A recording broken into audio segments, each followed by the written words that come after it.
Hey everyone, hope you're all doing well. Just wanted to go over our week 6 this week, week 7, and then I think there was just one quiz question, maybe two, one or two from last week. Everyone did really well on the quiz last week. Um, so last week we talked about kind of some compliance related items, Stark, False Claims Act, anti-kickback, and just kind of stepped into the compliance world a little bit. Obviously, compliance is where I spent most of my career, so it is one of my favorite topics, and it can be dry at times. But what's really interesting about the compliance field is the investigation side. So some people that go into compliance actually end up going to work for the FBI, working as investigators, officers working on various aspects of healthcare fraud. And then obviously, there are folks at the Office of Inspector General are very involved in compliance as well. And a lot of folks go to work for either the federal OIG, which are the ones that did these videos for us, or they might go to work for a Medicaid Inspector General in a state, monitoring fraud and abuse from that side. So the Inspector General is kind of the person in charge of making sure that fraud and abuse is not occurring within the governmental systems. Lots of other folks go to work on the payer side of the house, working in benefit integrity. Like, for example, I know UPMC has a very, UPMC Health Plan has a very large fraud, waste, and abuse department. I've worked with them in the past with regard to internships and whatnot. So lots of great work being done there. I'm sure Highmark has an equal component on their side. I've not worked with them in the past, but so it's not just working in compliance in the healthcare provider side where there are compliance officers and analysts and whatnot that really dig in and audit medical records and dig into investigations, issues related to the things we learned about this week. But you can also work on the kind of the law enforcement side of the house. It kind of was always my dream to do that, to be, go and become an FBI agent. And then I realized that when you're an FBI agent, you have to go through all the training to be an FBI agent. And I wasn't really interested in all of that, chasing bad guy stuff from a from a criminal standpoint with regard to, guns and all of those types of bad things that get involved on that side of law enforcement. I was really just more interested in the healthcare fraud and abuse side. Although they do need people that are specialized in that area, and they do frequently look for people with that background. So if you're interested in the law side, but don't necessarily want to become a lawyer, you can certainly go into law enforcement with regard to either out of the FBI or the Department of Justice, the law enforcement side of healthcare fraud and abuse. Lots of good people needed there. And then obviously also the provider side, which is where I always worked, is on the provider side of compliance. So that was last week. This week, remember, it's week 7, so it is our last full week in the classroom. We will not be next week. Week 8 is a short week, so it's only next week will be Monday through Friday. This week we're Monday through Sunday, like every other week, and we're looking at a few different areas this week.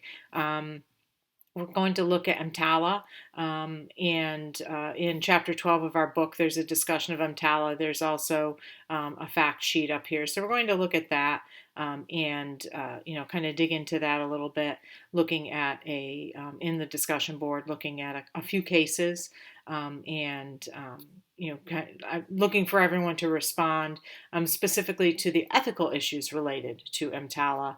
Remember that what's legal isn't always ethical, and what's ethical isn't always legal. So I'm talking about that. We also have our final project that's due this week, looking at either an ethical issue or a legal case. So you can do one or the other. It's only 3 to 5 pages, so it's not significant.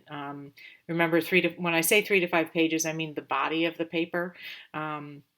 But you can either dig into an ethical issue, like, for example, if you found the organ transplantation stuff really interesting, or abortion, or patient autonomy, or any of the different pieces of ethics that we have talked about, stem cell transplantation, that kind of stuff. You can choose one of those, or you can choose a legal case. And if you are choosing a legal case, you're going to write a case brief on it. There's some information down here on how to write a case brief. Feel free to do either if you need assistance. let me know. But if you choose a legal case, I want you to write a case brief. If you choose an ethical issue, I want you to talk about the issue in detail, and then I want you to look at both sides of it, like we've done in a lot of the instances in this class thus far. Tell me the pros and the cons to that particular issue, kind of looking at it. And when we work in ethics in healthcare, we need to understand other people's views. So, like for example, as we talked about people with oops, sorry, my phone is quacking at me. As we talked about people, I have to turn my son away for right now. But as we learned about people that were have different views of religion in healthcare and how that is impacting decisions, we need to understand both sides of that. We need to understand the clinician's point of view, where they're thinking, well, this type of service is going to save your life. But we also need to understand the patient's point of view, where they say, my religion says it puts my, my afterlife, and it's impactful on my afterlife if I allow you to do this. So we need to understand both sides. Doesn't mean we have to agree with both sides. That would pretty much be impossible, but we would need to have an understanding. And I'm looking for you to do that in the paper as well. Then we have a quiz. We have the Ed puzzle, although that's interesting. I'll need to delete the Ed puzzle. That's still from last week or last month. Jeepers, last term. So I'll delete that and put the new Ed puzzle up, which is what I'm recording right now. So let's hop in here to our slides for 2400. So the only question is that, yeah, it's the only one.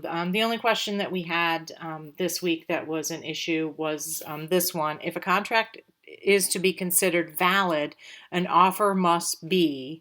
In order to have a valid contract, you need to have communicated an offer. So assumed or tacit or inferred are not part of the discussion. There are times when there are assumed contracts that are assumed, but in any case, it always is communicated in one form or another. It may not be written, but it is communicated. So in order for a contract to be considered valid, an offer must be communicated. And like I said, it could be verbal, it could be written, it could be implied, because we do have implied contracts, but it does need to be communicated in some way. So that was our answer there. And I think that's all I've got. So again, if you have questions on the final project, let me know. That'll be due on Sunday. When we hop into week 8 next week, we will have a discussion as well as a quiz for next week as well. So just be aware, and obviously our Ed puzzle that we always have. So any questions, please let me know. Otherwise, thanks. I'll see everyone this week in class. Thanks.